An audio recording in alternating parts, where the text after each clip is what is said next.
Hello English, hola Spanish, salam Arabic, bonjour French, ciao Italian, konnichiwa Japanese, merhaba Turkish, sawubona Zulu, ni hao Mandarin.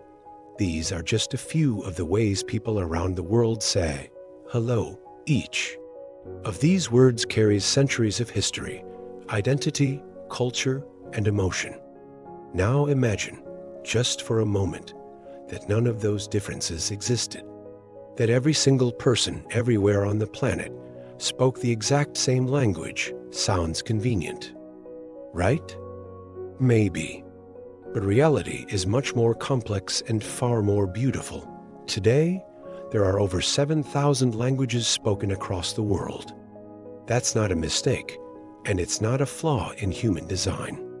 It's the result of thousands upon thousands of years of evolution, migration, adaptation, and most of all diversity.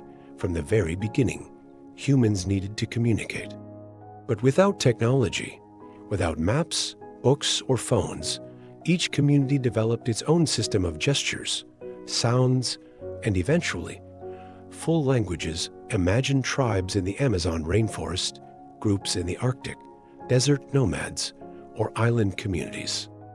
Each one created its own language based on its environment, customs, and needs.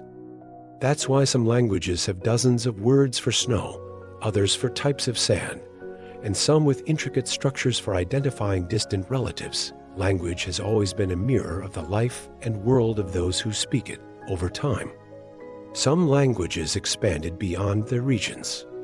Through war, conquest, trade, or religion, certain languages spread widely. Latin grew with the Roman Empire. Arabic spread with Islam. English sailed across oceans through British colonization. But even then, people held on to their native tongues. Even if they learned the language of the empire, at home they still spoke the grandmother's language, the one from the local market, from songs, from stories, because language is not just a tool for communication, it's identity, it's living history, it's a way of thinking. Changing language often means changing the way you see the world. Some languages don't have words for the past or the future. Some don't distinguish between masculine and feminine.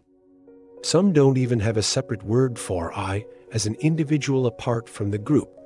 These differences aren't just curiosities, they're entirely different ways of seeing time, life, relationships, and reality. So, if one language would make life easier, why hasn't the world united under one tongue? Because linguistic diversity is natural, inevitable, and deeply human. Humans don't just adapt to their environment, they interpret it, name it, reshape it. And that inevitably creates new languages. Even within a single language, there are dialects, accents, slang, and unique ways of expressing things. You can't contain human creativity in one structure. Today, some languages dominate globally. English, for example, has become the international language of business, science, technology, and entertainment. Spanish, Arabic, French, and Chinese also have massive speaker populations, but that doesn't mean the others are fading away without a fight. Many communities are actively working to preserve their ancestral languages, teaching them to the next generation, creating content, and defending their right to exist. The idea of a one-language world has been explored in science fiction, political theory, and even in real-world attempts like Esperanto.